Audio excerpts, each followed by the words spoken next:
आपने कभी विश्लेषण करने का प्रयास किया है कि आपके स्मार्टफोन या लैपटॉप के परिपथ किससे बने हैं? यह अर्धचालक होता है जिसे प्रत्येक विद्युत उपकरण में उपयोग किया जाता है। आइए उनकी कार्यप्रणाली देखें। सुचालकों और कुचालकों की चरम सीमाओं के बीच हमारे पास एक महत्वपूर्ण समूह है जिसे अर्धचालक कहते हैं। एक पदार्थ पर विचार करें, जैसे सिलिकॉन।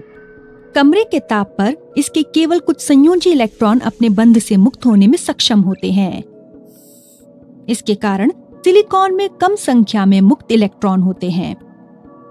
किसी सिलिकॉन छड़ के सिरों पर विभवांतर अनुप्रयुक्त करने पर उपलब्ध मुक्त इलेक्ट्रॉनों की कम संख्या एक विशेष दिशा में अपवाहित होने लगती है।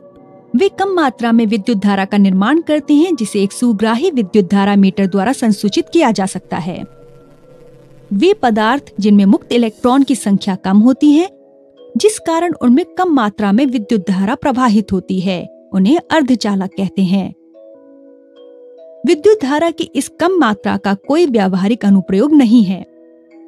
हालांकि इस पदार्थ में आर्सेनिक जैसी कुछ अशुद्धियों को मिलाने पर मुक्त इलेक्ट्रॉनों की संख्या में लगभग 10⁻22 इलेक्ट्रॉन्स पर मीटर क्यूब तक की वृद्धि होती है।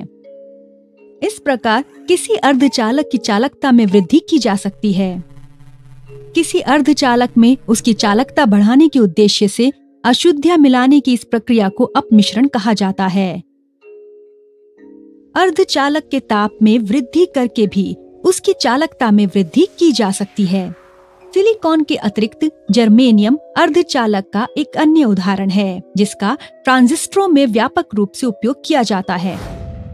सारांश: हमने देखा है कि उच्च संख्या में मुक्त इलेक्ट्रॉनों की उपस्थिति किसी पदार्थ को एक सुचालक बना देती है, जबकि कुछ पदार्थों में मुक्त इलेक्ट्रॉनों की अल्प संख्या केवल धारा का अल्प चालन करती है।